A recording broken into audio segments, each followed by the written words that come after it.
I'm Brittany Lewis with Forbes Breaking News. Senator Mike Crapo criticized the Inflation Reduction Act during a GOP press briefing on Wednesday. President Biden and Democratic lawmakers have touted the legislation as a solution to combat 40-year high inflation. Republicans, on the other hand, have argued that the act won't actually help bring down prices. Blaming the Biden administration for rising costs has been central to the GOP's messaging as midterms approach. You ready? Okay, thank you everybody for coming today. As you know, this is a discussion about what the real impact of the proposed tax increases before us in the reconciliation bill are about. We've had two JCT reports, which by the way have erroneously been characterized as Republican reports.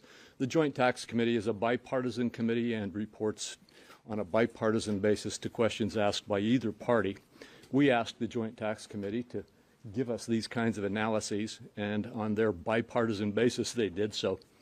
The first report that they handed out was one which we asked about where does the impact of these taxes fall. The administration has been very careful to say that we aren't raising the tax rates of anybody under $400,000, but everybody in America knows that when taxes are charged, some people end up carrying the burden of those taxes. This tells us where that burden falls. That burden comes, by the way, because in the corporate tax field, the impact or the incidence of the corporate tax is passed on to workers, to capital, which means to those who own the stock, people trying to invest for their retirement in a pension plan or a 401k plan, and in price increases to the economy. The report found that in 2023, the very first year, the tax burden would increase by $16.7 billion on Americans making less than $200,000 per year. Another $14.1 billion will be borne by taxpayers earning between $200,000 and $500,000 per year. And during the 10-year period, the average tax burden would increase for nearly every income category.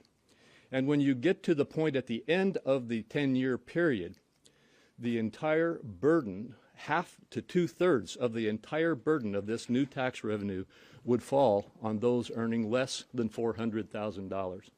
That's the reality, regardless of the games that are being played in terms of describing what the taxes are on. The second report we asked for was where in our economy do these taxes fall?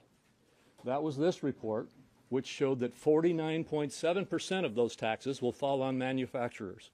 And you can see from the chart that it goes across various other aspects of our economy.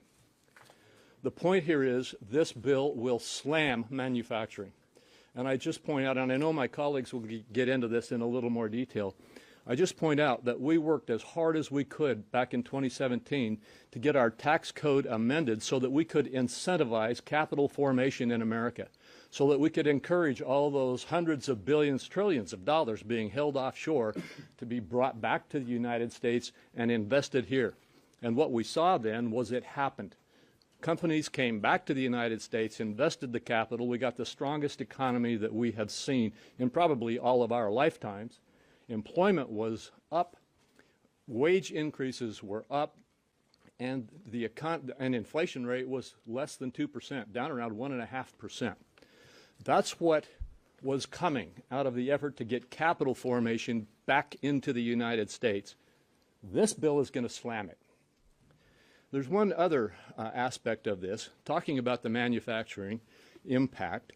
The National Association of Manufacturers has indicated that because half of the impact of this tax will be on that industry, that this would be a reduction of our gross domestic product by $68.45 billion, a reduction of employment by 218,000 workers, and a reduction of employment income, worker income, of $17 billion. These numbers show very graphically where the burden of this tax falls, contrary to the arguments that this is just a tax on tax cheats. The bottom line here is that this tax is dangerous for America. With that, I'm going to go on, and Senator Toomey, you're next, and then we'll follow him with Senator Portman. Thank you very much, Senator Crapo.